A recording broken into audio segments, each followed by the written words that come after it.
الحمد لله الذي خلقنا في أشرف المخلوق وبعث فينا رسول الله صلى الله تعالى عليه وسلم صلى الله تعالى عليه وسلم علماء أمته أفقهاء ملته ونجباء طريقته أجمعين. أعوذ بالله من الشيطان الرجيم.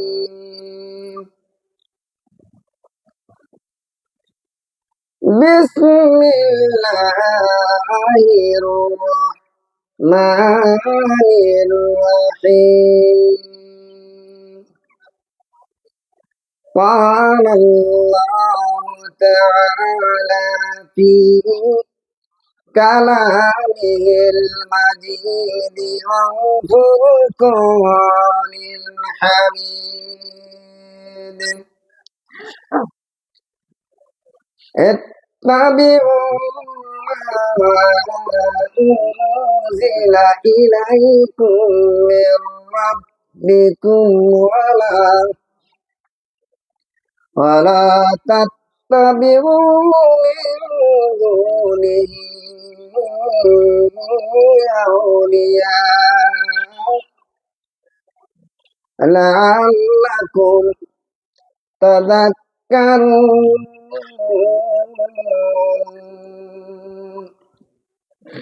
صدق الله العظيم. وقال رسول الله صلى الله تعالى عليه وسلم: كل أمتي يدخلون الجنة إلا من أبى الآخر. وصدق رسوله النبي الكريم، ونحن على ذلك من الشاهدين والشاكرين والذاكرين. الحمد لله رب العالمين. وقال الله تعالى أيضا في شأن عباده مخبرا وآمرا: يا أيها الذين آمنوا اذكروا الله ذكرا كثيرا. لا إله إلا الله. زره لا إله إلا الله. لا إله إلا الله.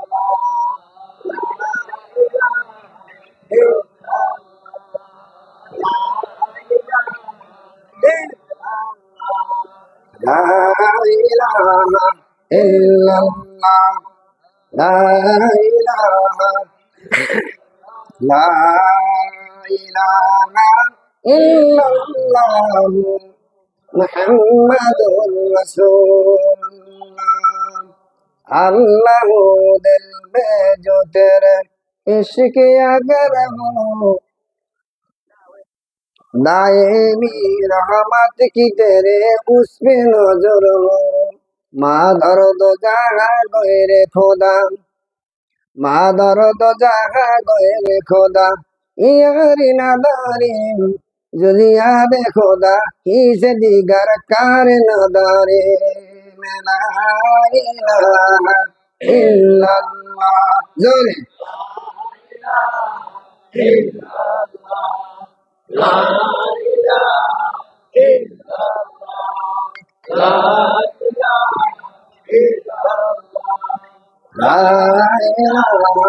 इल्लल्लाह ला इलाहा لا إله إلا الله محمد رسول الله الله الله الله الله الله الله الله الله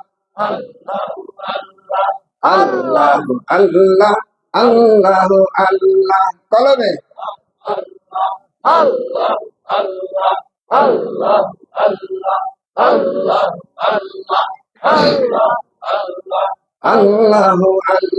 الله الله الله الله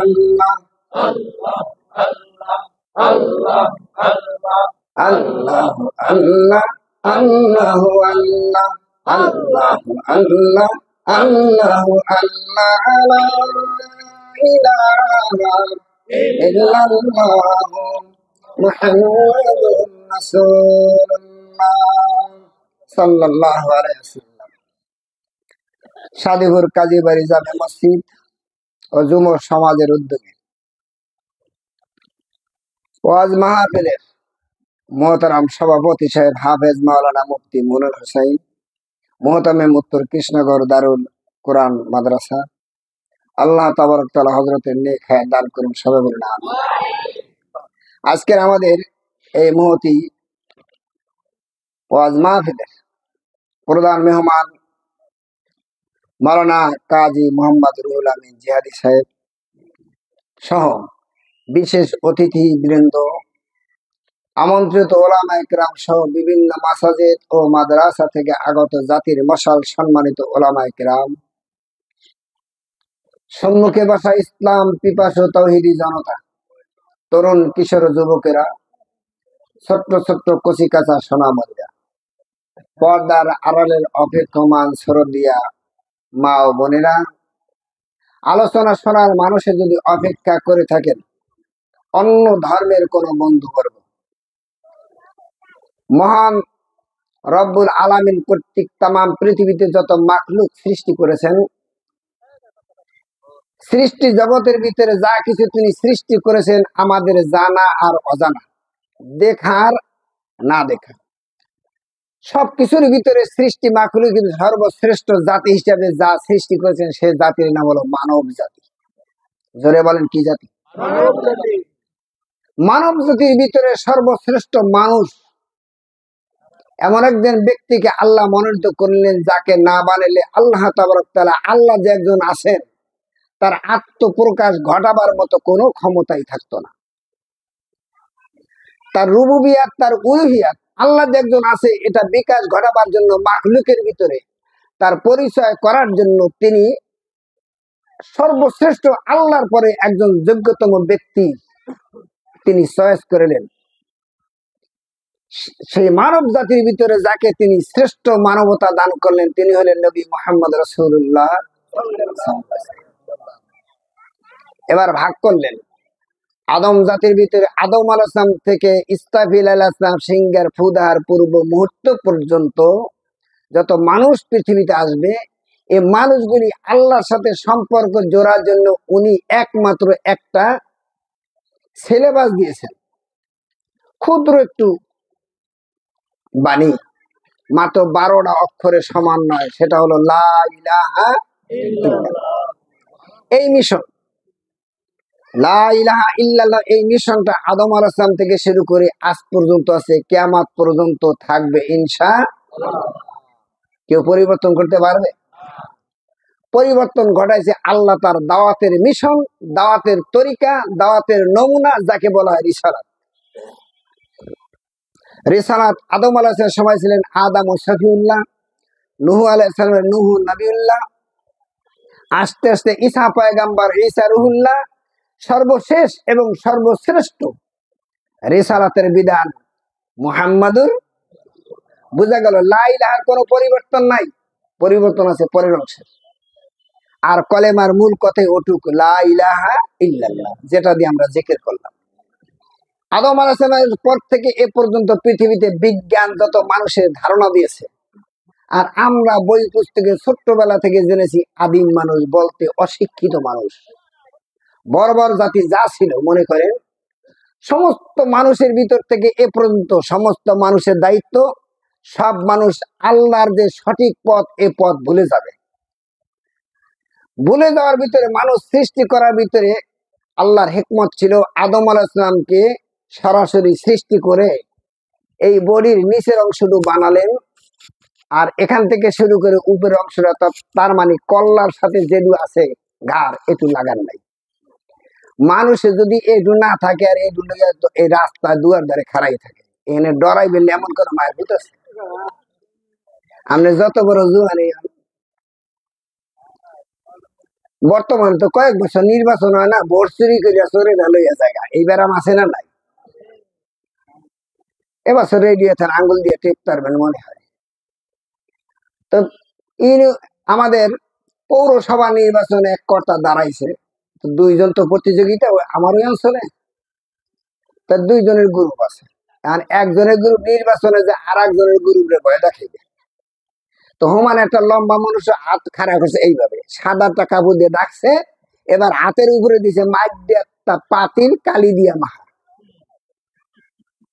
আমি যত রয়েছি এরপর হাতটা যদি খাড়া করি আর পাতিল দিয়ে ডাকিয়া, তাহলে আমার পাতিল দিয়ে ডাকছি, কল্লা ডাকছি কোথায়? এই যদি দেন আপনারা 4-5 জনে খাড়া, ওখানে খাড়াইবেন, উজু গোসল পিছিয়ে দিয়ে সরবে, সামনে কই এর লাগে টাক লাইবেন, খবর থাকবো না। তিনটে এমন জোয়ান হাডুডু খেলাইতে যদি 4-5টা পাও ধরে লাথি দিয়ে ফালাইতে, এই জোয়ানও আছে তিনটা, খালি ওইটারে দেখছে চিকুর দিয়ে যাই আর একজনে ছাগল বাঁধছে। আচ্ছা, ছাগল বাঁধলে ওই জায়গার যে ঘেরা, ওখানে কেউ খাবার খাওয়া যাবে? যারা পালে দেখেন তো, কয় বছরে বাহি ছাগল করছে আল্লাহ জানে, এই ছাগলের মল মূত্রের মধ্যে যাইয়া ঠাড়াইয়া পড়ে নিছে, চিকুরে একটা দিয়ে দাঁত কাপড় লাগছে, দেখছে কি একটা মানুষ পাতি তোরা কল্লা খাড়া করে নিছে। ও মিয়া, এই হলো মানুষের সাবাস। আদম আলাইহিস সালাম এখনো বানায় না, এটুক বানায়া দাঁড়া করে রাখছে জমিনের উপরে। কেডা? এটুর বানানোর কারিগর ছিলেন জিবরাইল ফেরেশতা। এটু বানাইয়া আপনার আমার সমস্তের সাথে এটু আছে। তো খবর হয়ে গেছে শয়তানের মধ্যে, আজরাইল আজাজিলের মধ্যে, অর্থাৎ জিন জাতির ভিতরে ওইখানে জানি কি একটা বানায় রাখছে সৃষ্টিকর্তা, কি উদ্দেশ্য এই জানে। আজাজিল সাহেব দ্রুত গতিতে ছড়লেন, যাইয়া দেখবেন যে কি ঘটনা ঘটছে। উনি আইসা আপাদ মস্তক, তার মানে কল্লা ছাড়া দেহের ভিতরে ঘুরলে একটা দিলেন। মানুষ যদি হাটে দৌড়িয়া দেহের থেকে ঘাম আসে কিনা জোরে কর, ওদের ভিতরে একটা ঘাম অথবা একটা বিষাক্ত তেজ আছে। এটা নিয়ে আদমের গোটা দেহ ঘুরে আসলেন। যথাসময় আল্লাহ রাব্বুল আলামিন জিবরাইলকে ডাক দিলেন, জিবরাইল উপস্থিত, লাব্বাইকে আল্লাহ, আমি তো আদমের বাকি অংশের কাজটা আমি আল্লাহ নিজ হাতে করবো, জোরে বলেন সুবহানাল্লাহ। এখন কিন্তু আদম সৃষ্টি হয় নাই, আমি তো নিজ হাতে একটু করবো, বাকি মেকার ছিলা তুমি, কর্মকার ছিলা তুমি, অথবা তালিকার ছিলা তুমি, কিন্তু আমি যে তোমাকে দেখার কথা বললাম, পাহারা দিতে করলাম, ওই দেহের ভিতরে কি জানি আর একটা জিনিসের দুর্গন্ধ আসছে, দেখো তো ঘটনা কি। আল্লাহ আমাকে তো দেখতে বলেছিলেন, আসলাম তো আজাদিল সাহেব আইসা ওটার ভিতরে ঘুরলাটটা দিয়ে গেছে। যেহেতু আমি বানাইলাম আদম জাত, এটার ভিতরে লাগছে কিসের জাত? জিনের জাত। জোরে কন, আলোচনা বুঝতে হবে। আমি বানাবো আদম জাত, এটার ভিতরে ঘষা লাগছে কিসের? এক আছে না দুই হয়ে গেছে? জিন তো কত ভালো, এত ঠিক পান, যদি জিনের 2-1 রোগী থাকে তো ঠিক পাইছেন আশেপাশে। আল্লাহ তাবারক তাআলা আদমকে ধমক দিলেন, এবার হযরত জিবরাইলকে ধমক দিলেন। জিবরাইল আলাইহিস সালাম লাজবাব হলেন, আগাম দায়িত্ব ছিলেন দেখার জন্য। আমি তাকে দেখলাম, আল্লাহ এখানে ওর আগমন, ওর সঙ্গে স্পর্শ যদি আদমের বৈশিষ্ট্য খারাপ হয়ে যাইতো, আমি জিব্রাইল জানতাম, আল্লাহর কসম আমি তাকে প্রতিহত করতাম। আমার জানা ছিল না, এই জন্য আদমের ভিতরে আজাজিল তার মানে জিন জাতি ভ্রমণ করেছে, আমি বাধা দেইনি রে আল্লাহ, এটা আমার ব্যর্থতা নয়, এটা আমার অজানা। আল্লাহ বলেন, আদম জিব্রাইল আমি আদমকে তৈরি করবো, বাকি অংশ লাগাইবো এই মুহূর্ত। ওইখানে যে ত্রুটি ঢুকাইয়ে দিয়েছে জান্নাতের এক টুকরা কাপড় দিয়া আমার আদমের দেহটা তুমি পুষিয়া পরিষ্কার করে দাও। এবার আদমের দেহ পরিষ্কার করা জিব্রাইল ফেরেশতা দিয়ে জোরে কর সুবহানাল্লাহ। এখন পরিষ্কার করতে পারে, এটা বুঝা হইতাম কেমনে? 6 মাস আগে একটা বোতলে কেরাসিন লইছে, কেরাসিনের খবর তো অনেকে জানি আমরা। এখন 6 মাস পরে ব্যবহার করার পরে আর বোতলে কেরাসিন নেই, ওটা উব্বুর করে রাখছে, এখন কি ওটার ভিতরে কেরাসিন আছে? কিন্তু নাকের কাছে নিলে খবর আছে না নাই? বুঝা গেল কেরাসিন না থাকলেও যেমন তার তেজ আছে অথবা দুর্গন্ধ আছে, ওর ঘাম চলে গেছে বটে, কিন্তু ওর নৈতিক চরিত্রের অবক্ষয়তা তার আদম আলাইহিস দেহের ভিতরে রয়ে গেছে। আমরা তো অপরাধ করি, পাপ করি, আমাদের ইচ্ছা না, গোড়া থেকে শুরু হয়েছে। সুতরাং একটা ফয়সালা, পাপ করা আমাদের বড় পাপ না মনে করবেন। আপনারা যত গুনাহ করেন, এই গুনাহ করা বড় গুনাহ না, কিন্তু গুনাহ করার পরে আল্লাহর কাছে অনুতপ্ত হইয়া মাপ না চাওয়াটা বড় গুনাহ। কথা বুঝে আসছেন? কারণ সহজাত প্রবৃত্তিতে মানুষ সৃষ্টি করেছেন কে? আত্মাত্ম প্রবৃত্তি, আত্মা প্রতিষ্ঠা প্রবৃত্তি, ক্রীড়া প্রবৃত্তি, যৌন প্রবৃত্তি, বিশ্রাম প্রবৃত্তি, খাদ্য গ্রহণ প্রবৃত্তি, 6টা প্রবৃত্তি দিয়ে সমস্ত পৃথিবীর মানুষ বানাইছেন কে? আল্লাহ। সে প্রবৃত্তির শিকার আমরা। এই শিকারের পর অপরাধ করা আমাদের পাপ না, যেহেতু প্রবৃত্তির কারণেই করছি। যেহেতু আমাকে আদমের পুরো আদমের যে বৈশিষ্ট্য তা দিয়া বানাইতে পারেন, ভেজাল আগেই লাগাই দিচ্ছে। ভেজাল হওয়ার পর আমরা শাদীপুরের মানুষ, কালকে আমরা দোষী না। আমরা অপরাধ করার পর যদি মহান স্রষ্টার কাছে স্যালেন্ডার না করি, ক্ষমা আছে, এইটা আমাদের বড় পাপ। আজকে আমরা বুঝে শুনে আল্লাহর কাছে কি ক্ষমা চাইতে পারবো না? সবাই রাজি আছি না? আমরা যত অপরাধ করবো ক্ষমা চাইবো কার কাছে?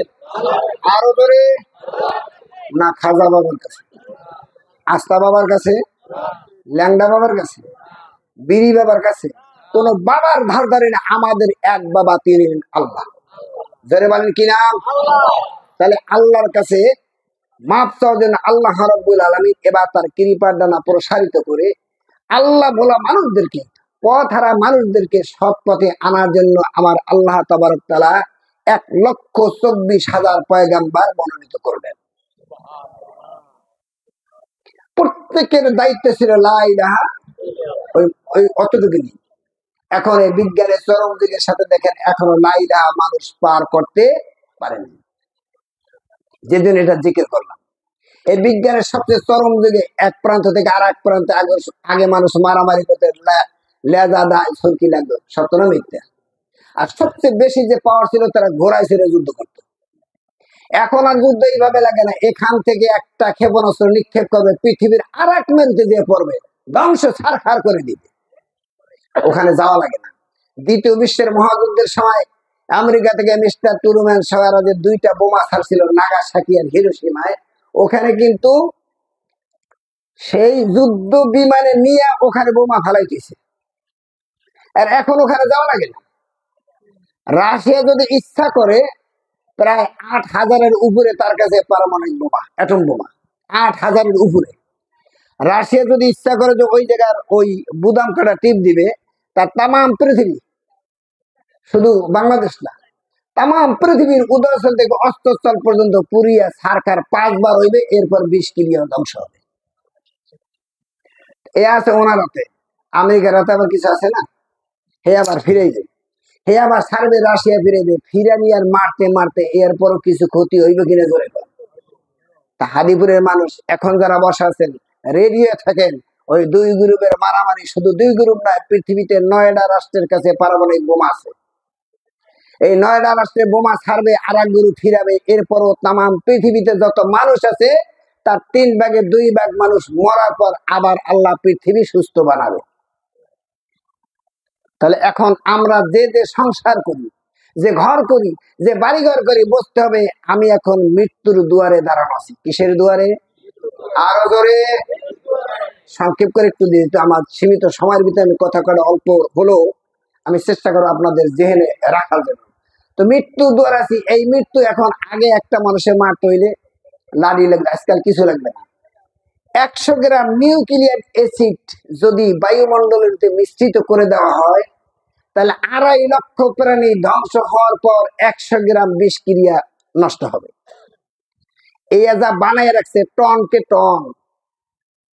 যে ঘুমাইছেন যেখানে, একটা বোমার অ্যাসিড যদি নষ্ট হয়, আগে তো স্প্লিন্ডারে নষ্ট হতো, এখন যদি বায়ুমণ্ডল নষ্ট হয়, তা মাত্র 10 মিনিট ওই মানুষটা শ্বাস প্রশ্বাস চালাইতে পারবে, এরপর শ্বাস যন্ত্র বন্ধ হয়ে যাবে। তাহলে তো মানুষ মরা। এখন মরতেও কিছু লাগবে না। আবু দাউদ শরীফ আছে, এই মরা মানুষগুলি এই পরিমাণ থাকবে যে একটা পাখি ওখানে মরা মানুষ দেখে উড়াল দিবে, ওই উঠতে পাখির ডানা বন্ধ হয়ে যাবে, ওখানে যা বিশ্রাম নিবে, যাইয়া দেখবে এখানে যে পরিমাণ মরা মানুষ দেখছে ওখানেও সেই পরিমাণ মরা মানুষ, মাটি দেওয়ার মতো কোনো লোক নাই। আমরা পৃথিবীর ওই জায়গায় দাঁড়িয়েছি। বাবাজিরা আমার, যুবকেরা, তুমি এখন যাই দেখো, হাতে মোবাইল আছে, তো মনে করো দুনিয়া তোমার মুড়ের মধ্যে, দুনিয়া তোমার মুঠের মধ্যে না, আজরাইল তোমার কাছে আসতেছে। এই বিশ্বাসটা করতে হবে। এই জন্য তাম পৃথিবীর 50টা রাষ্ট্র মিলে, আমেরিকার মতো পরাশক্তি 50টা রাষ্ট্র মিলে ইউক্রেনে অস্ত্র দিতেছে। বৈজ্ঞানিকরা লেখে যে ইউক্রেনের রাষ্ট্র হলো বাংলাদেশের 56টা রাষ্ট্রের সমান। ভারত যে চতুর্দিকে ব্যারিকেড দেওয়া, ভারত মাত্র আমাদের দেশের 28টা রাষ্ট্রের সমান, আর ইউক্রেন বাংলাদেশের 56টা রাষ্ট্রের সমান। ছোট না বড়? যে পরিমাণ 50টা রাষ্ট্রে অস্ত্র দিছে, অস্ত্র যদি মাটি থেকে উপরে সাজাইতো, তা 33 ফিট হইতো উঁচা। এই সব হজম করে খাইতেছে রাশিয়া, তারপর রাশিয়ার একটা পশম সোজা করতে পারে নাই। কেন পারে নাই? আমি চ্যালেঞ্জ করেছিলাম, এই যুদ্ধে বিজয় আল্লাহ রাব্বুল আলামিন রাশিয়ার পক্ষে লেখছে, যেটা হাদিসে তার প্রমাণ পাই। এই যুদ্ধের পর এই হাদিপুর আমার বাড়ির দুয়ার দ্বারা আসবে, বেশি দিন বাকি নেই। কাজেই আমরা মৃত্যু দুয়ার আছি, বাকি সময়টুকু আমরা কি আল্লাহর ইবাদতে কাটাইতে রাজি আছি? ইবাদত কেমনে করবেন? ঘুম থেকে ওঠার পর ঘুমে যাওয়ার আগ পর্যন্ত দৈনন্দিন জীবনের কর্মে ব্যস্ত। আপনি ছাগল চড়াইতে মাঠে যাবেন, ওখানে যায় যদি মনে করেন আমার ছাগলে আর একজনের ফসল নষ্ট না করে আমি হালাল ভাবে 2টা ঘাস খাবো, ওই বকরির দুধ খাইলে আপনারও আমল নামে আল্লাহ নেকি লিখে দিবে। আর যদি মনে করেন যে না, এখন তো কেউ দেখে না, যা আছে তা ওইটারে 1 মুঠ ঘাস খাওয়াইলেন হারাম, ওইটা রক্ত মাংস সব হইলে আরাম, আপনি দুধ খাইয়ে পাইলেন আরাম, কিন্তু আসলে আপনার জন্য আখেরাতের জন্য হলো বেড়া। কথা বুঝেছি? এই জন্য সর্বপ্রথম আল্লাহর সাথে ইবাদত করার জন্য আমার প্রথম দরকার হালাল খানা। জোরে বলেন, কিসের খানা? হালাল খানা আপনি দোকানে কিনতে পাবেন না। হালাল খানা আপনার আল্লাহর প্রদত্ত বিবেক কাজে খাটাইয়া হালাল চেষ্টা করতে হবে। হালাল খানার বরকত। এবার আসুন, হযরত ইব্রাহিম আদহাম রহমতুল্লাহ আলাইহি, উনি জানতে পাইলেন যে বাইতুল মুকাদ্দাস নিয়ে বর্তমানে যুদ্ধ। ওই বাইতুল মুকাদ্দাসের যে রুমটার ভিতরে হযরত মরিয়ম আলাইহিস সালাম ছিলেন, ওই রুমের ভিতরে প্রতিদিন রাত 2:30টার পরে কারা যেন এসে জিকির করে। মনে হয় হাজার হাজার মানুষ ওই রুমের ভিতরে জিকির করতেছে। এতগুলি মানুষ যদি আমরা লাইলা জোরে জিকির করি, আশেপাশে মানুষ মনে করবে যে একজনে জিকির করে। ওখানে ঠিক ঘরের অবস্থা তাই। দাওয়াত পায় ইব্রাহিম আদহাম রহমতুল্লাহ বলেন, আমি আর এখানে থাকবো না। নিশ্চয় একটা রুমের ভিতরে হাজার হাজার মানুষ জিকির করতে পারে না। যারা জিকির করে তারা কার লোক? তারা কার পক্ষ থেকে আইছে? আমি চলে যাই। ওখান থেকে আল্লাহর কিছু নিয়ামত পাওয়ার জন্য ইব্রাহিম আদম পাগল হয়ে গেলেন। কেতাবে লেখে, উনি ওই মুহূর্তে ওখান থেকে উঠে রওনা দিয়েছেন, আল্লাহ মালিক, আমি ইব্রাহিম আদম রওনা দিলাম, ওই বাইতুল মুকাদ্দাস যাব। তারা তোমার গভীর রাতে ডাকে, আমি দেখবো আমার তপ্ত কলিজাটা ঠান্ডা করার জন্য তুমি আমাকে পৌঁছাইয়া দাও। বাবাজিরা আমার, বন্ধুরা, হযরত ইব্রাহিম আদম মনে মনে ভাবলেন, যাবার পথে কত না কষ্ট হয়, যাবার মুহূর্তে কিছু খানার প্রয়োজন হবে। কেতাবে লেখে, উনি 1 কেজি খেজুর কিনলেন। খেজুর কেনার সময় উনি একটা পাত্র পাতলেন, যিনি বিক্রেতা উনি মেপে দেওয়ার পরে ওই পাত্রের ভিতরে ঢেলে দিলেন। ঢালার পরে ইব্রাহিম আদম তাকে দেখলেন, তিনি যে পাত্র পাতলেন তার পাত্র নিচে 2টা খেজুর পড়া আছে। জোরে বলেন কয়টা? মনে মনে ভাবলেন, মনে হয় আমার ব্যাগে পালা থেকে ঢালার সময় নিশ্চয় পালার খেজুর কয়টা আমার, যেহেতু মাপছেন খেজুর 2টা আমার হবে। সন্দেহবশত খেজুর 2টা ওনার খেজুরের সাথে মিশাইছে। এটা বেলাকে ইব্রাহিম আদম মুরাকাবা মুশাহাদা করতে করতে এমন উচ্চতর আল্লাহর কুতুবে পরিণত হয়েছি, যখন নামাজে আল্লাহু আকবার বলে দাঁড়াইতো, ওই যেখানে দাঁড়াইতো গান থেকে শুরু করে ওই 7টা আসমানের পর্দা খুলে যাইতো, 70,000 পর্দা খুলে যাইতো। আমার আল্লাহ আরশে মোল্লা যেখানে থাকে ওই জায়গাটার নাম হেজাদে কোবরা। আল্লাহর হেজাদে কোবরা পর্যন্ত ইব্রাহিম আদম নামাজে দেখতো। সেও তো আমাদের মতো এরকম জামা জমা গায়ে দেখতে পারেন, ভিতরে যে তেজ কে দিছে এটা আপনার অল্প বুঝবেন। আমি যদি বুঝাইতে মানুষের বেরেনে ধরে না, কিন্তু এটা ধরার কথা। বাবাজি আপনারা ম্যাচ কারি কোছিলেন না? আগে তো 2 থেকে 1 টাকার ম্যাচ আছিল, ওইটা কোপ দিলে কি বেড়ে যায়? ওই যদি জামাই ধরাইয়া দেয় হে দৌড়ে কিন্তু আজান দিয়ে, কিন্তু কোছে লইছেন কি সিস্টেম করে যদি আপনি আগুন কোছেলে ঘুরতে পারেন, আমার আল্লাহ তাবারক তাআলা কামেল মুকাম্মেল ওলিদের কলবের ভিতরে নূরানি এমন তাদাল্লি দেয় বাহিরের মানুষ টের পাবে না। ইব্রাহিম আদম তারই একজন। আপনি দেখতেছেন আপনার মতো একজন মানুষ, হয়তো স্ত্রী বলতেছে এই আমার স্বামী একজন পুরুষ মানুষ, এরা কোনো মা বোন যদি কামালিয়াতে তবকায় থেকে থাকে, হয়তো স্বামী মনে করে আমার স্ত্রী একজন নেককার মানুষ, কিন্তু তার ভিতরের ইমানি শক্তির এই আধ্যাত্মিক পাওয়ার এরা কে ডিল করে? আরো জোরে। এজন্য আল্লাহর সাথে সম্পর্ক জড়তে হবে আমাদের। রসুল যা নিয়ে আসছে এটা সবকিছুই একমাত্র আল্লাহর পক্ষ থেকে দাওয়াত দেওয়া। আল্লাহ আমাদের ওই দাওয়াত গ্রহণ করার জন্য কবুল করুন, সবাই বলেন আমিন। তুমি সন্দেহবশত খেজুর লইছে কয়টা? যথাসময় হাঁটতে হাঁটতে পথ পাড়ি দিছে, বেশি ক্ষুধা লাগলে ওখান থেকে খেজুর খায়। 1 কেজি খেজুরের ভিতরে সন্দেহযুক্ত খেজুর 2টা খেজুরের কারণে ওনার পাত্রের ভিতরে যে খেজুর আছে নষ্ট হয়েছে সব। খেজুর খেয়ে যখন আল্লাহু আকবারে নামাজে দাঁড়াইছে, এখন আর অতীতের নামাজের মতো ওই সাইড আর খোলে না। জোরে কোন সুবহানাল্লাহ। ওই সাইড খোলার এবং বন্ধ করার দায়িত্ব কার হাতে জানি? এটা আপনারা তাড়াতাড়ি ধরতে পারছেন। হ্যাঁ বন্ধ করে রাখছে। ইব্রাহিম আদম কয় খবরটা কি, আমি এতক্ষণ নামাজ পড়ি কার, আর সেই নামাজের ভিতরে আমার তাসির হচ্ছে না, কিন্তু এখন ফিরে যাইয়া লাভ না, কোথায় ত্রুটি যাই না। উনি মনে মনে ভাবছে না জানি আমি আল্লাহর সন্ধান থেকে আমি এরাদা করেছি ওই রুমের ভিতরে, মনে আছে তো, সেই রুমের ভিতরে কারা জিকির করে তাদের কি সম্মান বেশি দিলাম কিনা, আল্লাহ বেজার হয়েছে কিনা, ওই সন্দেহ জায়গা মতো যাইয়া নেই। উনি যেতে যেতে অত্যন্ত সংক্ষেপ করে যথাস্থানে যাইয়া চিন্তা করে, রাত তো 2টা 2:30টার সময়, আর আমি এশার নামাজের সব মসজিদে, মসজিদে এশার নামাজের পর মসজিদ যারা দায়িত্বে বান এরা কি খোলা থই না আটকে, তো ওই মসজিদে তো আটকে থাকবে। উনি চিন্তা করে এটা আর এক জ্বালায় বললাম। পরের দিন বুদ্ধি করছে যে আজকে রাত্রে কিছু খানা পিনা করবো না, যদি প্রসাবের বেগ না আসে, ওই যে যা ঘুরাইবে ওই মধ্যে লুকাইয়ে থাকবো, মসজিদে তার বাইরে মনে যা আছে কপালে। সিস্টেম মতো উনি লুকাইয়া রয়েছে মসজিদের ভিতরে। রাত 2টা 2:30টার পরে, যেহেতু বেচারা ঘুমায় নাই, একমাত্র জেকের মোরাকাবা মুশাহাদা আছে। রাত 2টা 2:30টার সময় দেখে রুমের ভিতরে মনে হয় হাজার হাজার মানুষ আল্লাহর জেকেরে ব্যস্ত।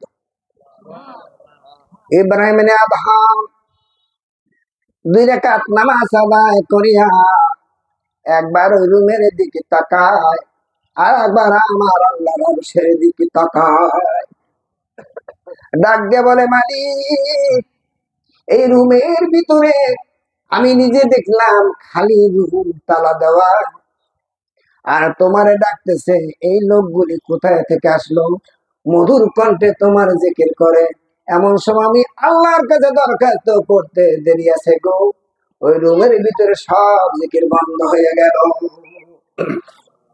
এবার একজন লোক ডাক দেয়, তোমরা জিকির করছো কি রে? জিকির বন্ধ করে দাও। এই মসজিদের ভিতরে একজন আদম সন্তান বসা আছে, আদম সন্তানের দুর্গন্ধ আমাদের নাকে ধরা দিতেছে। ইব্রাহিম আদমকে গেছি তো, আমার তো বলে কি কোন নাকা তো যদি ঘুষে সাইজ করে তো গেছি কিয়ামত মানে আমার কয় কি হয় না ভাইয়া, আমি উজু করছি আতর সেন্ডে এত লাগাইছো, আমার তো না হয় বলে দুর্গন্ধ। ও ডরে চড়ে হ্যাঁ কই যা হুবে রয়েছে। আর ওখানে যারা এখন ক্ষমতা কম না বেশি, এখন তো আমি বলতেছি ওই জায়গায় যে আমি চেরা গেলে থইতাম তো আদা বলে ওই শব্দের সাথে সাথে আপনারা কি করতেন আমি জানি। এখন উনি কলিজা শুকাই দিয়েছে। এখন কয় আল্লাহ যাও ওই রুমের মধ্যে বলো এই মসজিদের ভিতরে যদি একটাও না ঢোকে। ডরে ধরছে কিনা ধরে অস্থির হয়ে গেছে। আল্লাহ আমি উজু করে এখানে বসলাম, তোমার জিকির আজকার করছি, আমার থেকে যদি দুর্গন্ধ আসে গো, না জানি আমার উপর বিপদ আসতেছে। এবার আল্লাহর জিকির করে আর মদিনার পয়গাম্বরকে বারবার দরুদ দিয়ে স্মরণ করতেছে। বাবাজিরা আমার, দ্বিতীয় ব্যক্তি ডাক দেব আল্লাহর কুতুব আদম সন্তান মসজিদের ভিতরে লুকিয়ে রয়েছে, তার দুর্গন্ধ তোমার নাকে আসলো, তুমি তাই বলে একটা ধিক্কার দিলা, ডরে চলে যায় কলিজা শুকিয়ে রয়েছে, অপরাধ করেছে, দুর্গন্ধ আসতেছে, নাপাক ধোয়ার জন্য আমার আল্লাহ পানির ব্যবস্থা করে দিয়েছে। দুর্গন্ধ ধুইয়া ওই জায়গায় যদি আতর দেয় ঘেরান আসে গো, যে ব্যক্তির থেকে দুর্গন্ধ আসে ওই ব্যক্তির থেকে ঘেরানের সবক তুমি বলিয়া দাও। আদম এখন ইব্রাহিমের আদম কথা হলে মনে হয় অর্ধেক বাঁচছি, সুরটা একটু নরম হয়েছে না।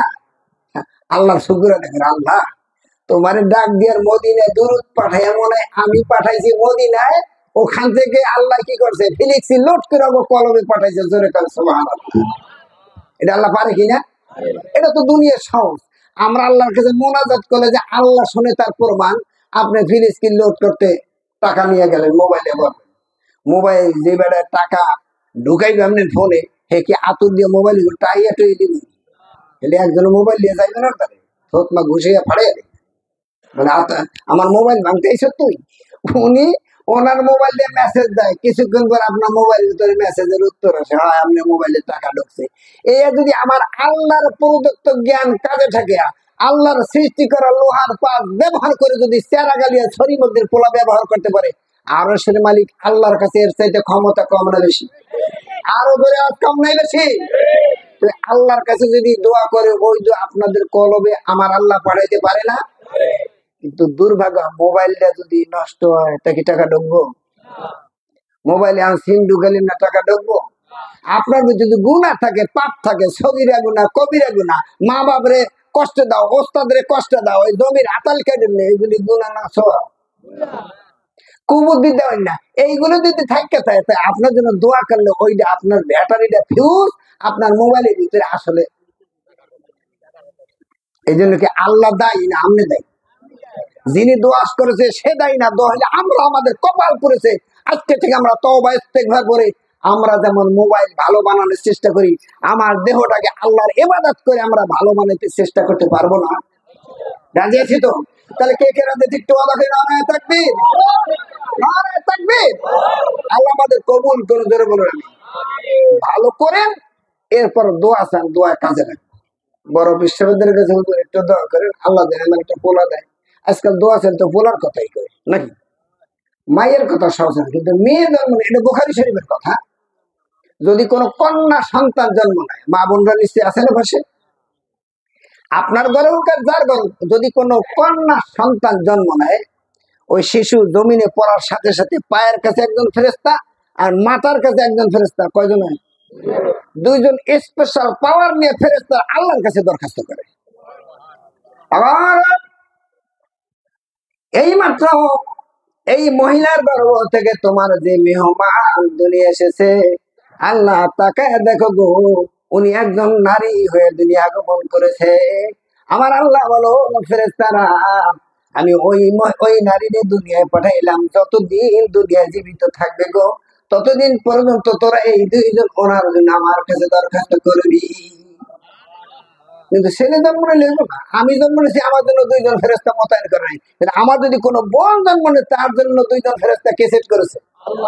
যখন শয়তান দেখে তাহলে আল্লাহ মেয়েদের পক্ষে না পুরুষের পক্ষে?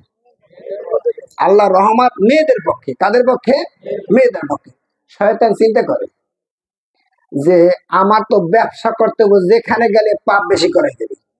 মা বোন যারা লক্ষ্য করবেন, শয়তান চিন্তা করে যেখানে আল্লাহ রহমত বেশি ওখানে যদি পাপ ঘটে থাকে তো পাপ শয়তানের সব বেশি হলো না।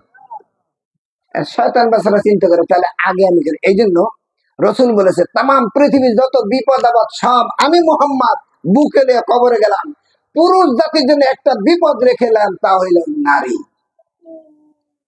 আর নেশা হুবালাতি শয়তান। সুতরাং এই নাই আমার মা বোনেরা যদি মনে করে যে না আমি আমার সতীত্বকে রক্ষা করব, আমি যে একজন আল্লাহর পক্ষ থেকে একজন ভবিষ্যৎ নাগরিক জন্মদাতা, আমি একটা পাত্রী, এটা যদি মা বোন হেফাজত করে তার সার্বিক হেফাজতের দায়িত্ব নেন কি আল্লাহ। সুতরাং আল্লাহর সাথে মা বোনরা যত তাড়াতাড়ি করে, এটা বাস্তব নমুনা। আপনারা চরমনের সিলসিলা জিকির করছেন না? আল্লামা দাদা হুজুর কেবলা আল্লামা ইসহাক রহমতুল্লাহ আলাইহি, চরমনের পাশে নদী দেখছেন না, ইসহাক রহমতুল্লাহ আলাইহি নামাজ পড়তেন মাঝে মধ্যে। ওযু ঢালাতে যাইয়া উনি জায়নামাজ ওই নদীর উপর জায়নামাজ বিছিয়ে নামাজ পড়ছেন। জ্যোৎস্নারাতে তৎকালীন কিছু মুরিদদের দেখছে, আর বউ বলছে দেখো তোমার স্বামী যে কত বড় কুতুব, জায়নামাজ নদীর পানিতে মিশিয়া নদীর পানিতে জোয়ারে ঠেলে নেয়, হ্যাঁ জায়নামাজকে ঠেলে নিতে পারবো, সেই ক্ষমতা পানির আছে। হ্যাঁ নামাজ পড়তেছে দাঁড়াই দাঁড়াই জ্যোৎস্নারাত, এটা দেখে হ্যাঁ এখন বর্তমান হুজুরের দাবি ওই যে জায়নামাজে দাঁড়াইয়া আল্লাহর কুতুব হইছে, ওই এত আমার বা আমাদের কামাই। জোরে কর সুবহানাল্লাহ। কিসের কামাই? মিয়া কত দূর নারীদের পর তুমি দেখছো? ওই পানিতে দাঁড়াইয়া জায়নামাজ বিছিয়ে নামাজ পড়ছে, সে একজন আল্লাহ কিন্তু স্বীকার করি, কিন্তু তার এই কামাইয়ের ভিতরে আর কিছু না। ওই আল্লাহ রহমত একজন অলি পাইতে পারে যদি তার স্ত্রী নেককার হয়। কথাটা বোঝা বোঝা আমি মাঝে মধ্যে যুক্তি দিতাম যে মহিলারা সৎ হইলে কত উপকার হয়। এখন এখানে ওদিকে যেতে চাই না। সুতরাং উনি বলার সাথে সাথে এইটা কেমনে তুমি এখন মেয়েদের ভিতরে একটু কথা কিন্তু বেশি বাড়াই, তুমি কমায় কত বড় একটা কথা বললা। একজন আল্লাহর ওলি, সারা দেশের মানুষ তার দুয়ারে আসে, হাজার হাজার মানুষ তার কাছে আসে, সেখানে যে দাওয়াত দেয়, আর সেখানে বললাম যে তোমার বামাতের কামাই, কথাটা কি ঠিক হলো? আমি যা বলছি সত্য কথা বলেছি। পুরুষ জাতি যত আল্লাহ হবে, যদি তার স্ত্রী নেককার নয়, আল্লাহ কোনো দাম থাকে। এই কথাটা এই জন্য বলতে পেরেছে যেহেতু ওই হুজুর কিবলা স্ত্রী জন্ম নেওয়ার সময় ফেরেশতা নির্ধারণ করেছে কয়জন? আরো ধরে আমাদের এই হাদিপুরে যদি এরকম কন্যা সন্তান জন্ম নেয়, ফেরেশতা দুইজন আল্লাহ কি বন্ধ করে দিল না? দিবে। এখন ওই মেয়েকে যদি ওইভাবে মা বাবা গঠন করে দিতে পারে, তা ওই মেয়ে ওই রকম চরমনায় পীর সাহেবের স্ত্রী মতো ধমক দিয়ে পীর সাহেবের খাইয়া দিতে পারবে। যেরকম এরকম নেককার মেয়ের দরকার আছে না নাই? আরো বলে তার একটা প্রমাণ নেন। এই জন্য কোরআনুল কারীমের সূরা আরাফ 206টা আয়াত 24টা রুকু 3 নম্বর আয়াতটা বলছিলাম, ইত্তাবিউ মা উনজিলা ইলাইকুম মির রাব্বিকুম, তোমার রবের পক্ষ থেকে যা তোমার কাছে অবতীর্ণ হয়েছে এটা তুমি আমল করো। কথাটা কার? আল্লাহ। এই যে যে কয়টা কথা বুঝাইতে আল্লাহর পক্ষ থেকে যা আসছে সব আমাদের জন্য নিয়ে আসছে, মাথায় বোঝা বহন করে এই ব্যক্তিরা ছিলেন নবী মুহাম্মদ রাসূলুল্লাহ। আমরা তার কথা মতো চললেই হয়। দ্বিতীয় খণ্ডে এটা বিপরীত, আর কাউকে অভিভাবক মানা যাবে না। বাবাজিরা যদি রসুলের আদর্শ মতো চলে, আল্লাহর কসম রহমত চাওয়া লাগবে না, অটোমেটিক রহমত এসে আপনাকে গ্রাস করে নেবে। আমার বন্ধুরা, এবার রুমের ভিতরে আলোচনা চলল, মনে আসেনি? চিন্তা করলো ওই ব্যক্তি যখন দুর্গন্ধ আসতেছে, আপনাকে মন তো হলে রয়েছে অনেকে চিল্লেতে মনে থুয়ে কোন দিক জেনে গেছে। বন্ধুরা আমার, উনি ভয়ের চোটে তখন একটু চিন্তা করে, আল্লাহ তোমার কাছে দরখাস্ত করেছিলাম আর রসুলের কাছে দরুদ পড়লাম, সাথে সাথে ওনাদের সুর পরিবর্তন হয়ে গেল। আমার মন বলেছে আমাকে মারবে না, আমার জন্য নিশ্চয়ই নামাজে দাঁড়াইলে আমি আরো স্বাধীন পর্যন্ত দেখতাম, কেন বন্ধ হয়েছে আমি এই ফয়সালা জানবো। দ্বিতীয় জন বলার সাথে সাথে তৃতীয় জন রুমের ভিতর থেকে আওয়াজ দেয়, ও আল্লাহর ওলিরা, একজন আল্লাহর পাগল বান্দা আদম সন্তান ওখানে বসা আছেন, দেখো না কত বড় খারাপ কাজ করছে। হালাল জিনিস উনি 1 কেজি খেজুর কিনতে যায়, মনে আছে 1 কেজি খেজুর কিনতে যাইয়া ওনার ব্যাগের নিচে 2টা খেজুর পেয়েছিল, উনি কেন সন্দেহ করে ওই খেজুর 2টো ওনার ভিতরে লইল। আসলে খেজুর 2টা ওনার না, ওনার সে চিন্তা চেতনা খেজুর 2টা কাপ ওটা একমাত্র জানছে কে? যেই ব্যক্তি খেজুর দিয়েছে উনিও জানে না, অজানা সত্ত্বেও উনি খেজুর 2টা ওনার সন্দেহ বশত লইছে, আর সে মালিক আল্লাহ রাব্বুল আলামিন নাখোশ হয়ে গেছে। এই জন্য খেজুর খাওয়ার পর যত তো নামাজ পড়ছে আমার আল্লাহ তার আরশের পথ বন্ধ করে দিয়েছে। ইব্রাহিম আদম বলেন, আমি আর সহ্য করতে পারলাম না, চোখের পানি ছেড়ে দিয়া বুক ফাটা আওয়াজ আসলো, আরশের মালিক জীবন ভর সব রাজনীতি ছেড়ে দিলাম, আরামের বাদশাহী ছেড়ে দিলাম, ধন সম্পদ যা কিছু আছে বাদশাহী রাজনীতি সব ছেড়ে দিয়েছি একমাত্র তোমারে পাওয়ার জন্য। আল্লাহ গো, তুমি রাগ হয়ে আমার পথটা বন্ধ করে দিলাম। আমি ইব্রাহিম যদি জানতাম ওই খেজুর 2টা আমার না, কিয়ামত পর্যন্ত ওই খেজুর আমার মুখে দেওয়াইতে পারতো না। আমার ক্ষমা করে দাও। চিৎকার আসতেছে, বুক ফেটে যায়, তথাপি মুখ ফাটাই না। রুমের ভিতরে যারা, তাদের থেকে আরো কিছু উপদেশ শুনবো, এরকম একটা অবস্থা আছে না নাই? আমি কাঁদতে কাঁদতে বেহুশ হওয়ার উপক্রম, এমন সময় 3টে ব্যক্তি ডাক দিয়ে বলে, আল্লাহর কুতুবরা আলোচনা বন্ধ করে দাও, ওই রুমের ভিতরে আদম জাত উনি মারা যাইতেছে, তার সংশোধনের কথা বলে দাও। এবার 3টে ব্যক্তি ডাক দেয়, আর কিছু না, একজন মানুষ যদি আল্লাহর সাথে অপরাধ করে, নামাজ না পড়ে, আল্লাহর কাছে মাপ চায়, আল্লাহ যদি তারে মাফ করে দেয়, কোন মানুষ তার প্রতি অসন্তুষ্ট হতে পারে না। কিন্তু কোন মানুষ যদি মানুষের ঠগাইয়া কিছু খায়, চুরি করিয়া খায়, এইরকম ব্যারাম আছে না নাই? আর পকেট মাইরেও নেয়, আছে না? চুরি ছাত্রামি যারা করে, ছোটবেলা অনেকে পোলাহন কয় মা বাবাটা চুরি করে গুণাটা চিন্তা করে কেঁচা মানুষ আছে। মায়ের দিন অনেক মা আছে তো, ছেলে মান পড়ালেখা করলে মায় তো চাকরি করে না, ওই মুরগির ডিম পালে, হাঁস পালে, ডিম নিয়ে আবার যে বাচ্চা স্কুলে যাওয়ার একটু পয়সা দেওয়ার জন্য, এরকম মা আছে না আমাদের? আর একটা যে চুরি করে খেলে মা বাবাটা চুরি খেলেছে, খবরদার কোশ্চিন করা করে না। একটা ডিমের ভিতরে তোমার সমস্ত বাইর হক, মা বাবা যাকে দিবে ওনার জন্য এটা হালাল, তুমি একা যদি মা বাবার না জানে কিছু ভক্ষণ করো, এটা তোমার জন্য হারাম। নেককার এমনি এমনি হবে, নেককার হইতে হবে আল্লাহর বিবেক কাজে খাটাই। আমরা মুরগ মুরগি পাই, ছাইরা দিই, আছে না? দেন সৎ হওয়ার জন্য ওই নেককার ওই রকম মা, যেরকম হযরত পিসা হুজুরকে, দাদা হুজুর কেবলারে চরণে পিসাবে ধমক দিছে তার স্ত্রী, ওনার ভিতরে ওই ইমানি পাওয়ার আসেন না কি জন্য কর, ওই পাওয়ার তৈরি করতে হলে এইটি দরকার। মুরগি পাইয়া ছালে, আর একজনের আরেকজনের ফসল খাই কিনা? হযরত আসেম রহমাতুল্লাহ দুপুরে খাইতে বসে, মা একটা ডিম আস্তা ভুনা সন্তানের পাঠা দিছে, আর সন্তান গোসল করে এসে নামাজ পড়িয়া খাবার বসে দেখে একটা ডিম, আর সিদ্ধ করে আবার পাক করে না, তো ডিমটা দেখে একবার আসান রহমতুল্লাহ ডিমের দিক তাকায়, আর একবার মায়ের চেহারার দিক তাকায়। মায়ের চেহারার দিক দিয়ে এক নজর তাকায়, সব হয় না গুলো? যতবার তাকাবে ততবার কবুলিয়ত হজের নেকি আল্লাহ দান করে।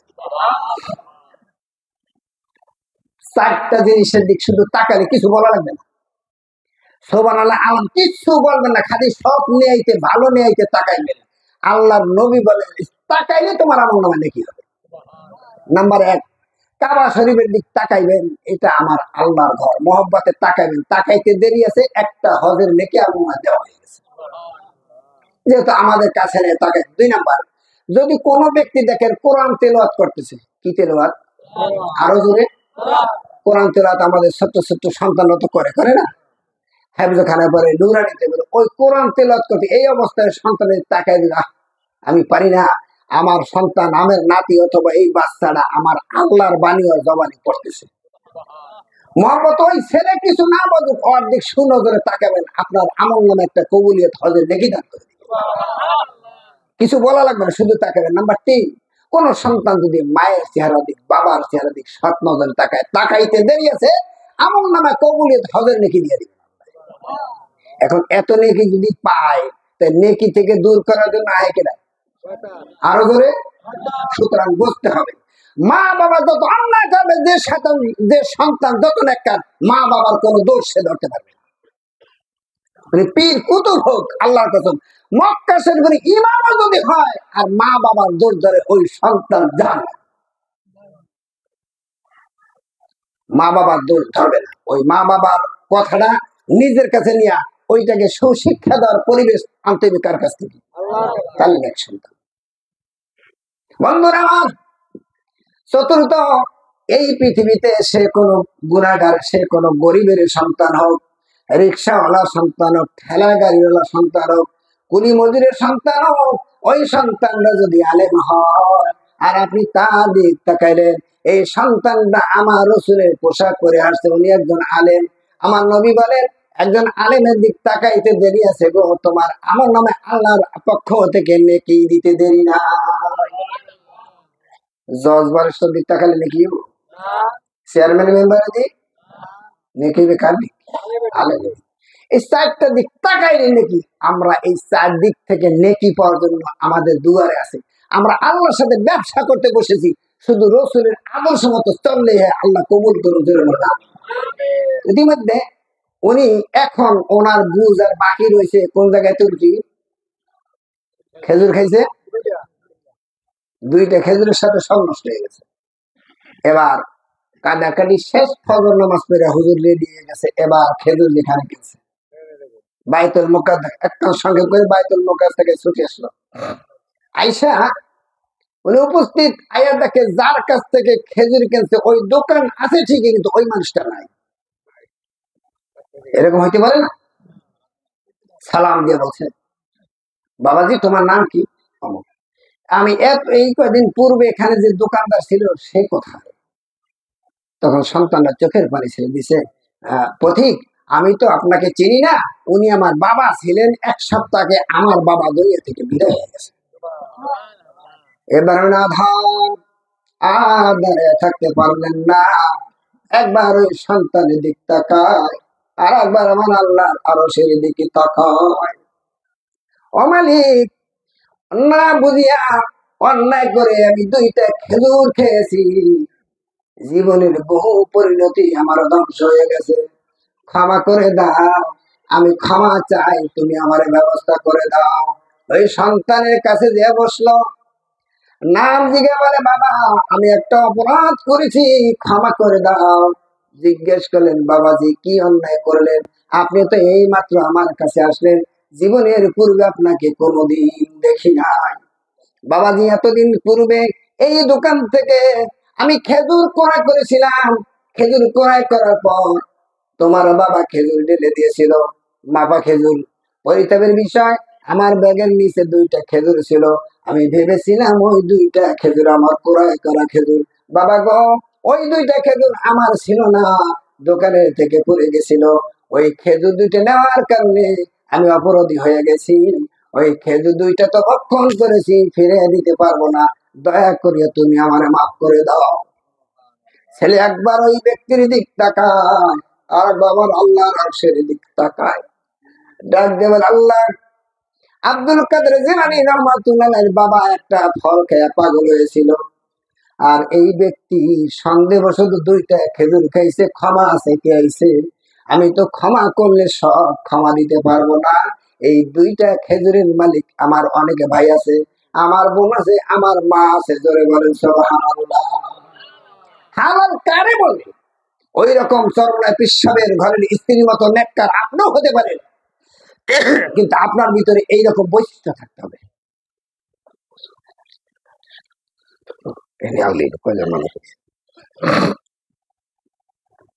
এখন ওনার মনের ভিতরে ব্যথা, এই দুইটা খেজুরের মাপ তো আমি সব করতে পারবো না। আসলে কি পারবো? কলম দিয়ে ঠেলা দিলে মাপ, এই মাপ আল্লাহর কাছে না, আল্লাহ বড় কঠিন। এই আল্লাহকে পাইতে হলে আল্লাহ বড় সহজ, আল্লাহকে পাইবেন না, আল্লাহ বড় কঠিন। উনি সাথে সাথে বলল,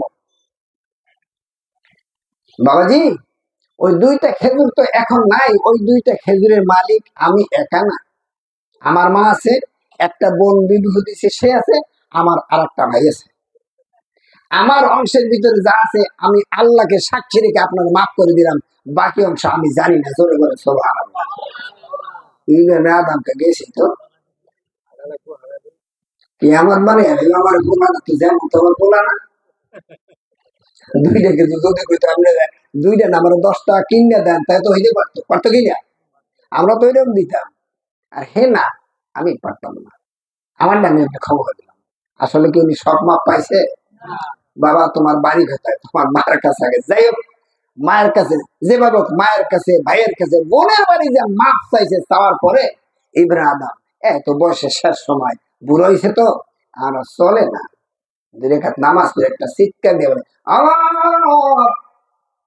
তোমাকে পাবার জন্য সাধনা করতে করতে আমার রাজনীতি ছেড়ে দিলাম, বাবার দাদার নানার রাজতত্ত্ব ছেড়ে দিলাম, তথাপি কলিজা ঠান্ডা ছিল, আমি আল্লাহকে পেয়েছি। আমার পথ তুমি বন্ধ করেছো সন্দেহবশত হারাম খানার কারণে।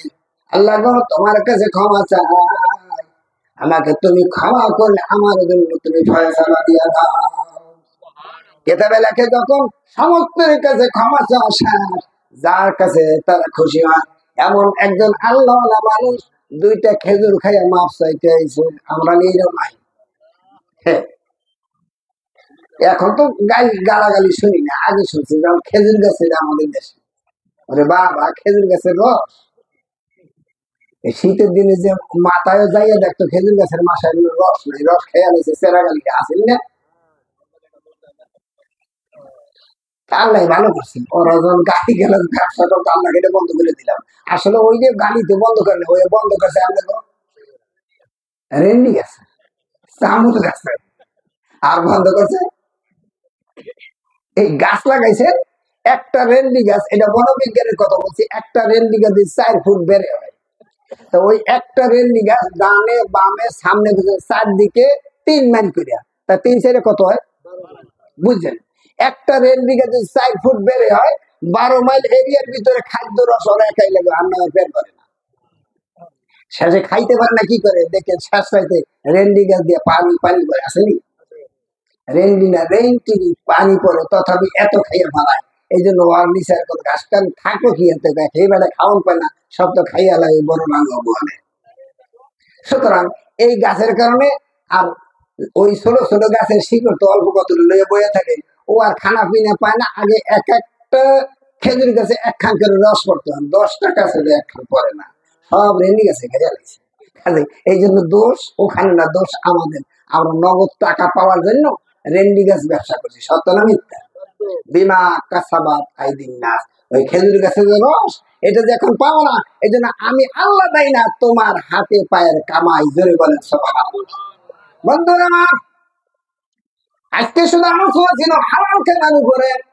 এমন সময় হযরত ইব্রাহিম আদম নামাজে দাঁড়াইলেন, আমার আল্লাহকে আল্লাহু আকবার বলে ডাক দিলেন। ডাক দিতে দেরি আছে গো, 7 তবক আসমানের পর্দা খুলে গেল, 70,000 পর্দা খুলে গেল। আমার আল্লাহ রসে মোল্লা যেখানে বিরাজ করে, হেদাতে কবরা খুলিয়া আমার আল্লাহ তাআলাকে সারা দিতেছে। সুতরাং ওই রকম নেককার যদি মেয়ে হয়, ওই মেয়েদের মধ্যে আল্লাহর কাছে এত বড়, হঠাৎ করে ধমক দিলেন। ওই যে নদীতে যায় নামাজ বিছিয়ে নামাজ পড়ে, ওটা আর কিছু না, ওই আল্লাহর কুতুবের কামাই না, ওটা আমি তার স্ত্রী, আমার শুধু বাম হাতের কামাই। আমার মা বলে না, এমন সময় হযরত আদহাম হযরত আসিম রহমাতুল্লাহ ওই মুরগির ডিমটা মা যখন সন্তানের প্লেটে দিয়েছে, মনে আসেনি? একবার ওই ডিমের দিক তাকায়, আর একবার সন্তান মায়ের চেহারার দিকে তাকায়। মায়ের চেহারার দিক তাকাইলে সব গুলোই হজে গেলে হজ কবুল হইতে পারে, না পারে, কিন্তু মায়ের চেহারায় তাকাইলে এইটা কবুল হজের নাকি আমল না দিয়ে দিবে। যখন ওই নেকি সন্তান পাবে, এই জন্য শয়তান হলে এমন একটা বিরোধ সৃষ্টি করে, যার মধ্যে মায়ের মধ্যে দিতে পারে, ছেলের মধ্যে দিতে পারে, দিয়া ওই নেকি যাতে ছেলের কপালে না যায়, এই জন্য শয়তান হলে একটা বেরিয়ে সৃষ্টি করে। এটা এড়িয়ে চলতে পারবে, উনি হলেন একটার সন্তান। তো ইতিমধ্যে সন্তান একবার ডিমের দিক থেকে আর একবার মায়ের দিক থেকে।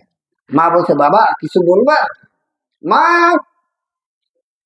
আমি তো সকালবেলা সদাই করতে যে ডিম কিনে রে মা, খাবার সময় আস্তে একটা ডিম দিলাম। আমি তোমার একা সন্তান, বাজার করলে তুমি তাই পাক করো, আজকে ডিম ক্রয় করি নাই, কেন তুমি ডিম পাক করলা? ডিম কোথায় পাইলাম? না জানা পর্যন্ত তোমার সন্তানে এই ডিম মুখে দিতে পারে না। বাবাজির আমার, এমন সময় মা সন্তানের দেখে চোখের কোণে পানি আসছে, মনে মনে ভাবছে, আমার বাবার অন্তরে কোন না জানি কোন ব্যথা দিছি। মা ডাক দিয়ে বলে, বাবা আছেন রে, ওই প্রতিবেশী আমার এক মহিলা মুরগি বড় হয়েছে, ডিম পারে না, উনি আল্লাহর কাছে মান্নত করছে, আল্লাহ আমার মুরগিতে যদি ডিম পারে, সর্বপ্রথম ডিম ওই মসজিদের ইমাম আমাদের প্রতিবেশী হযরত আসিম রহমাতুল্লাহকে দান করব। আমার মুরগিতে ডিম পারলে আল্লাহ আমি তোমারে খুশি করব। বন্ধুরা আমার, মান্নত করছে কার কাছে? আরো বলেন। আর আমরা মান্নত করি কার কাছে? খবরদার, এরা যা চাওয়ার যা পাওয়ার একজনের কাছে, সে কে? আরো জোরে, সম্পর্ক আল্লাহর কাছে। আমার সময় মা দুঃখী সন্তানের অবস্থা দেখে বলছে, বাবা মান্নত করেছিল, এই ডিমটা নাকি গতকাল পারছিল, প্রথম ডিমের জন্য মা বলে ওই ডিমের চিহ্ন দেয়, কিছু কালি দেয়। বাবা গো, এই ডিমটার উপরে কালি লাগানো ছিল, এইটাই প্রথম ডিম, আজকেও ডিম পেরেছে, ওই ডিমটা রাখিয়া প্রথম ডিমটা আমার জাদুমরি সন্তান আসেমের জন্য পাঠাইয়া দিয়েছে। আসেম রহমাতুল্লাহ নাই এক মায়ের কথা শুনিয়া একবার মায়ের চেহারার দিক তাকায়, আর একবার ডিমের দিকে তাকায়, বলে, মা যারা কামালি পীরের কাছে মুরিদ, আপনারা সবক আদায় করেন, কিছুক্ষণ পূর্বে চিশতিয়া সাবেরিয়া তরিকার জিকির করেছেন, এইভাবে যারা মুজাদ্দিদ দিয়া তরিকার সবক আদায় করে, নকশবন্দিয়া তরিকার সবক আদায় করে, কেউ যদি কাদিরিয়া তরিকার সবক আদায় করে, বাবা তাদের জন্য, কেউ যদি চিশতিয়া নিজামিয়া তরিকার সবক আদায় করে, তাদের জন্য কলব, রুহ, ফের, খফি, আকফা, নফস, আর আতস, খাকবাত, এরকম 10টা লতিফার 10টা মোরাকাব আছে। ওরা নামে একটা লতিফা, এইখানে একটা লতিফা সবক যারা আদায় করবে, আদায় যারা তো হইয়া যাবে, ওনার কাছে হালাল খানা না হারাম খানা, ওই খানা নিজে আল্লাহর পক্ষ থেকে রেজাল্ট করে দেয়। এরকম লোক আছে না নাই? মাওলানা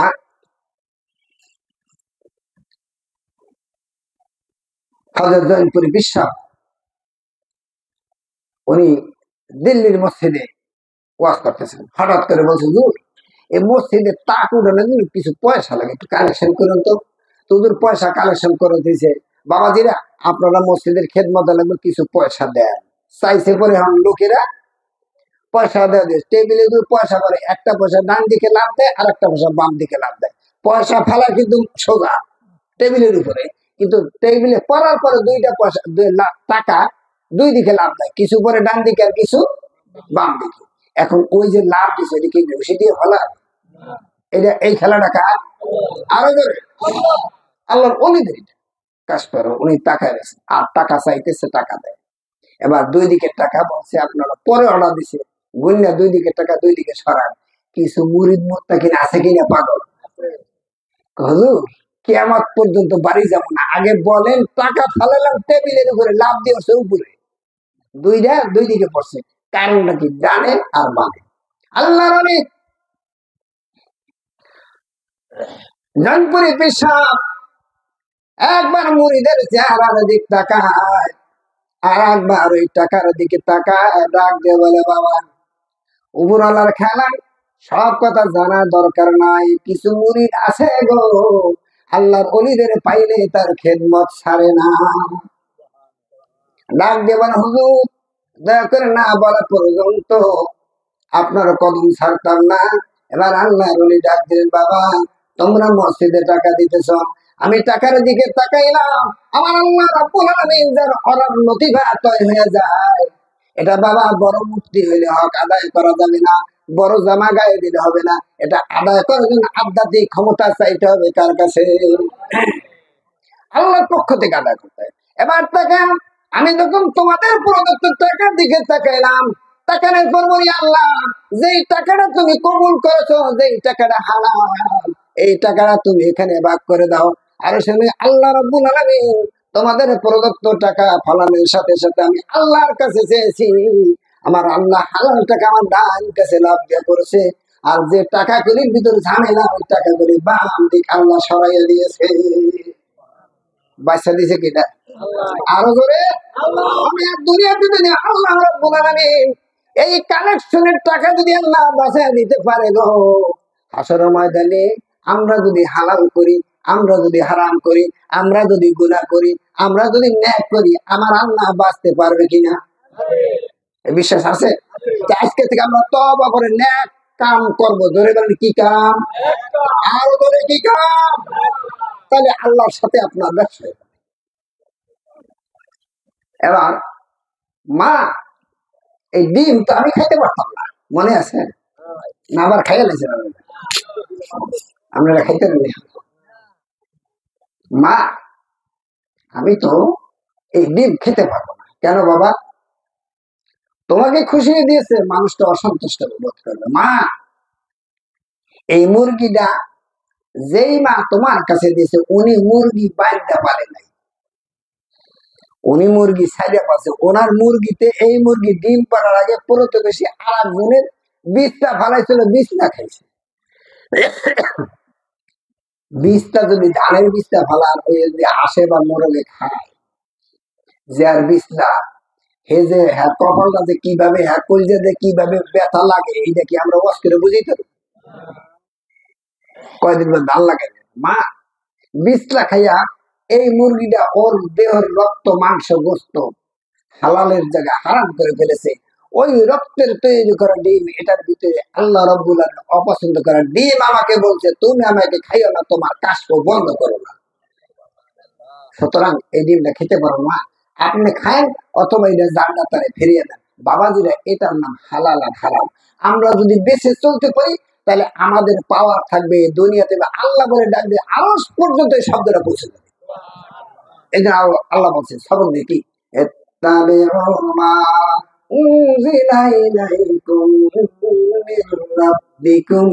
তোমার আল্লাহর পক্ষ থেকে আল্লাহ যে ওয়াজ করেছেন, আল্লাহ যে দায়িত্ব দিয়েছে, এগুলি তোমরা পালন করো। আল্লাহর হুকুম পালন করবেন আপনি, আর আপনার উপর রহমত নাজিল করবে সে কে? আল্লাহ। বন্ধুরা আমার, মা বোন অনেকে হয়তো অপেক্ষা করে বসছেন। এবার হযরত পীর সাহেব হুজুরের স্ত্রী, উনি মনে মনে ভাবলেন, তোমরা বিশ্বাস করো একজন আল্লাহর ওলি যদি হতে হয়, আল্লাহর কুতুব যদি হতে হয়, ওনার স্ত্রী যদি নেককার না হয়, ওনার স্ত্রী যদি আল্লাহর ওলি না হয়, ওনার ওলি তো দুনিয়ায় বেশি সময় টিকতে পারে না। সুতরাং এইখানেও এই হাদিপুর অনেক মা বোন রয়েছেন, আপনি আপনার আল্লাহর সাথে সম্পর্ক জড়বেন। আল্লাহ পথ বন্ধ করে রাখে নাই, আমার আল্লাহর পথ খোলা। আল্লাহর কাছে যদি চান, আল্লাহ বলছেন দুনিয়ার মানুষ চাইলে তার কাছে সম্পর্ক জড়তে কষ্ট হয়, তার কাছে যোগাযোগ করতে দেরি হয়, আমি আল্লাহর কাছে সম্পর্ক জড়তে মোটেও দেরি হয় না। উদুনি আস্তাজিব লাকুম, আমি আল্লাহর কাছে চাও, আমি আল্লাহর সাথে সাথে তোমার দরখাস্ত কবুল করে নে। তাহলে আমরা দরখাস্ত করবো চাইবো কার কাছে? আল্লাহর কাছে। এই চাওয়ানোর জন্য আল্লাহ তাবারক চাওয়ার কি সিস্টেম, এই সিস্টেমটা শিক্ষা দেওয়ার জন্য আল্লাহ তাবারক তাআলা সর্বশেষ যে ব্যক্তিকে মনোনীত করলেন তিনি হলেন নবী মুহাম্মদ রাসূলুল্লাহ সাল্লাল্লাহু আলাইহি ওয়াসাল্লাম। এই রসুলের পাইয়া আমরা খুশি নেবে যাই। এই রসুলের ঘরে মাইয়া ছিল না? হার মাইয়া যেভাবে লালন পালন করছে, আমার মাইয়া যদি সেভাবে লালন পালন করি তাহলে আমি আল্লাহর কাছে যে মুক্তি পাবো তার ফয়সালা এখানে। রসুলের কন্যা ফাতেমা ছিল, আমার কন্যা যদি ফাতেমার আদর্শে গড়ে দিতে পারি চেষ্টা করব, ফয়সালার মালিক কে? আরো জোরে বাবাজিরা। রসুল পাক সাল্লাল্লাহু আলাইহি ওয়াসাল্লামের কাছে গেলেন ফাতেমা, যা বলেন বাবা আমি একটু কথা বলেছি, আমার কথা অসন্তুষ্টে আপনার জামাতা আমার সাথে একটু রাগ হয়েছে, এখন কোথায় গেছে তাই পাই না। রসুল খুঁজে বের হলেন, হাদিসের রকিয়া রসুল খুঁজে বের হলেন। যেতে যেতে হযরত আলীর সন্ধান নিয়ে বাড়ি গেলেন। এবার জিজ্ঞেস করলেন ফাতেমা আলীর সাথে তোমার ব্যবহার কি হয়েছিল? এবার ফাতেমা স্বীকার করলো। আমার পয়গম্বর বললেন মা তুমি তো পয়গম্বরের কন্যা, আরো আদরের কন্যা, স্নেহের দুলাল। আমি এই সময় যদি তুমি মারা যাইতা আর আমি যদি জানতাম তোমার উপরে আমার জামাতা আলী অথবা তোমার স্বামীর নাখোশ হয়ে গেছে, আমি ওই আল্লাহর হাতে জাহান থেকে কসম করে বলছি আমি মা তোমার জানাজা পড়াইতাম না। সুতরাং স্বামীকে যে নারী যত ভালোবাসবে আমার আল্লাহর পরে আল্লাহ রাব্বুল তার মর্যাদা বাড়াইয়া দিবে। জোরে বলেন সুবহানাল্লাহ। তার প্রমাণ স্বরূপ কষ্ট হয়। হযরত রুহুল মানি যিনি লিখেছেন উনি একটু অক্যাসিড করেছিলেন। ইমাম সাহেব মসজিদের ইমাম বিবাহ করেন, মুসল্লিরা দর্শকদের বিয়েটা হয়ে গেলেন। বিয়ে করবো আপনারা যে বেতন দেন এত তো আমার পেট চলে না। আসলে এরকম দেশ ইমাম সাহেব বেতন দেন 2000 টাকা, হ্যাঁ লাগে যে কোথা কোথি গে 6000 টাকা, এরকম বেরো আছে না আমাদের দেশে।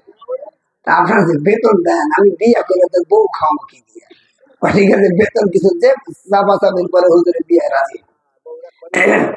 এবার বিবাহ রাজি হয়েছে পর কিন্তু উনি বলছে আমি যে বিবাহ করবো শর্ত আছে, আপনারা যে মাইয়াইটা দিবেন এই মেয়ে বিয়ে করবো, একটু মেয়ে বাঁচা বলে। আমরা তো আজকাল মাইয়া বাঁচতে গেলে 20 সাদা সাদা নাকি, আর মাইয়ার বাইরে তো কি পাই, মাইয়া তো আমরা কি পাই এইটা আমরা বিশ্বাস। পোলার বাইরে তো বল মাসের মতো আঁক করে থাকে, এই কামটা কেউ করবেন না। একটা মেয়ে জানে, একটা মেয়ে খাচ্ছে, এবার জানে যে তার বিবাহ, মেয়েটা বড় আশা করে আছে সে তার স্বামীর ঘরে যাবে, কিন্তু পরে যখন মধ্যে একটা থাকে না ওই চাপড়া ছিল, বড় চাপড়া ছিল, মগার পর মগা খেয়ে মেয়ে তো খাচ্ছে আর আপনারা কি দিবেন চিন্তা করেন। ওইটা ঘটক, ওইটা হলো শনি শনি, কি দিবেন? এখন দেওয়াটা যা বাজাই দিছে মেয়ের বাবাকে এত কিছু, আমি এক মাইয়ার জন্য দেবো আর তো বাচ্চা কাছে আছে। যখন পরে দেখা গেল যে ওই যৌতুক দিতে পারে না, মেয়েটার বিবাহ হলো না, এই মেয়েটার মনে যে কষ্ট লাগলো এই কষ্টটা মাইয়ার সিনায় থাকে নাই, এই কষ্টটা আরো সে মন লাগে ধাক্কা দিয়েছে। তোমার এই সন্তান অ্যাক্সিডেন্ট করে মারবে আর একখানে টাকা দিয়ে বিয়ে করবে, এই সন্তান নোংরা হয়ে 7 বছর কষ্ট করবে, লেখা রাখবে। সুতরাং একটা মেয়ের মনে কষ্ট দিলে ব্যথা পায় কে? আল্লাহ।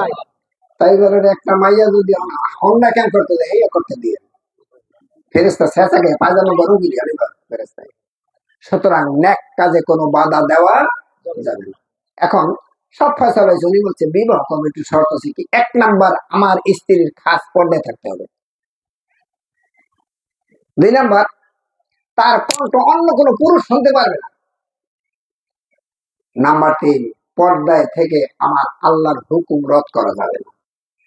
তখন মাইয়ার বাইরা চিন্তা করছে, ভাবছিলাম যে কেন চাইয়ার বাইরে দোতারা পুষ্করি নাকি টিনের গাই বাসুন যা বানাইতে পারবো না, হ্যাঁ তো চাই নাই। ঠিক আছে,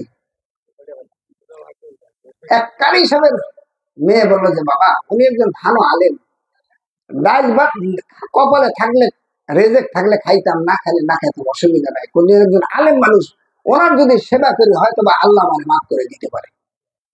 এরকম নেককার মেয়ে আছেন আল্লাহর কসম। যে মা যে বোন তার পেটের একটা সন্তানকে আলেম অথবা আলেমা বানাই যেতে পারবে, আলেম ছেলে আর মেয়ে যদি পড়ালেখা করে উনি হলো আলেমা, আলেম বা আলেমা বানায় যেতে পারেন। আমার আল্লাহ হাসর ময়দানে ওই আলেম অথবা আলেমা মায়ের মাথায়, বাবার মাথায় নিজ হাতে নুরের টুপি পরাই। আল্লাহ যদি নূরের টুপি পরায়, এর পাওয়ারটা কম না বেশি? আজকে লেগে পড়ছে না? তাহলে কালেকশন করবে, ঠিক আছে। আমার অসমাপ্ত আলোচনা এখানে রইল, বাকি কথা পরে। বুঝা গেল আজকের আমার আলোচ্য বিষয়? তাহলে সর্বপ্রথম আল্লাহর সাথে সম্পর্ক জোরতে কি খানার দরকার? আরো জোরে, আল্লাহ আমাদের হালাল খানাকে ওই মহান আল্লাহ রাব্বুল আলামিন ইবাদত করার তৌফিক দান করুন। সবাই বলেন আমিন। আরো জোরে আমিন। বাঁচিয়া থাকিলে সাক্ষাৎ